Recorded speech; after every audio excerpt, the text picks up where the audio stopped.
Hey guys, Dan from West Valley with you again to answer more of your questions. Let's get started with the first one. All right, how much hard drive space should I have in my computer? This is going to be another one of those questions that's a moving target because what might make sense right now in late 2016, by 2020 or whatever, I'm sure our hard drives are going to be 10 times the size as they are now.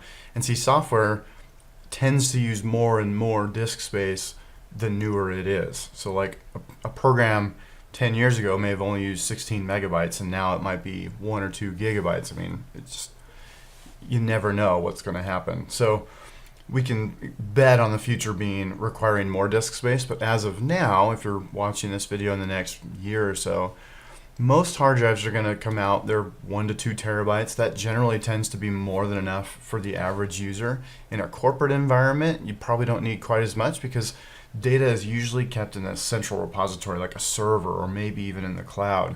And we're probably going to be moving more to that in the future, most likely. That's where we see the trend going.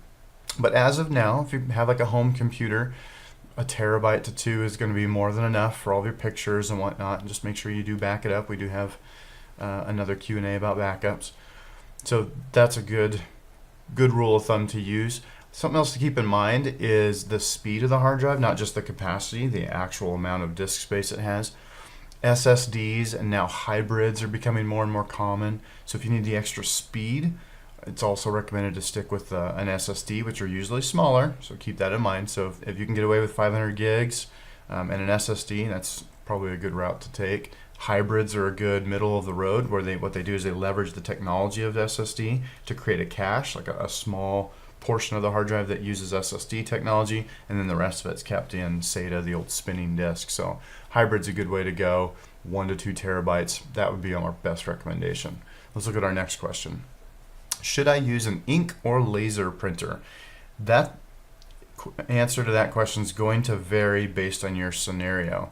The reason why you see laser jets more often than not, especially in a corporate setting, is economy of scale. Laser printers are really good at producing a large volume of prints, but between having to change toner, which is the equivalent of ink, in reality all it is microscopic beads of wax. That's all toner really is. It looks like a powder, and then what it does is it melts that wax into the paper. That's why they always come out hot. So in essence, that's how it works. Whereas an ink printer is exactly what you think. There's a little jet of ink that it sprays onto the paper.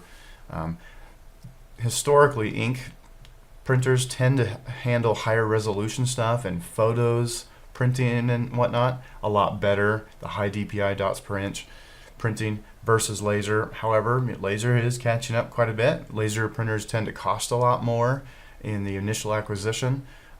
Toner, the total cost of ownership over time, lasers are the way to go. So rule of thumb, if you're just looking for a good rule of thumb, black and white laser is your best bet.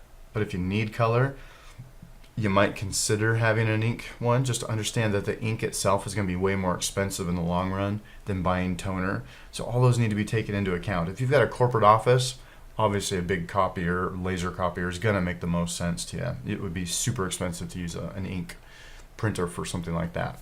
But at like your home desk, if you don't print a lot, ink is probably fine. If you do a lot of volume, laser is definitely the way to go. If you need color, it might be worth spending the extra money to get the color laser. That's what we have at my home office, and we've been really happy with it. So hopefully that helps on that one. Last question, should I lease or buy my equipment for my company? This only really makes sense on certain things, like something that needs regular maintenance, like a copier, like I talked to in the last question. Copiers, I think, do make sense to lease because they'll usually bundle all the service and the toner replacements and everything. So something that requires regular maintenance, leasing makes a lot of sense. Your computers, there are companies out there that will lease you a computer, $100 a month or whatever. Those generally tend to be a ripoff. You're going to get a much better deal if you just buy the equipment, maybe pay a company like ours to contract the tech support side of things. A lot of times we can provide parts and even replacement computers way more cost effectively than people who lease it. So, all right, that does it for our 3 questions this time.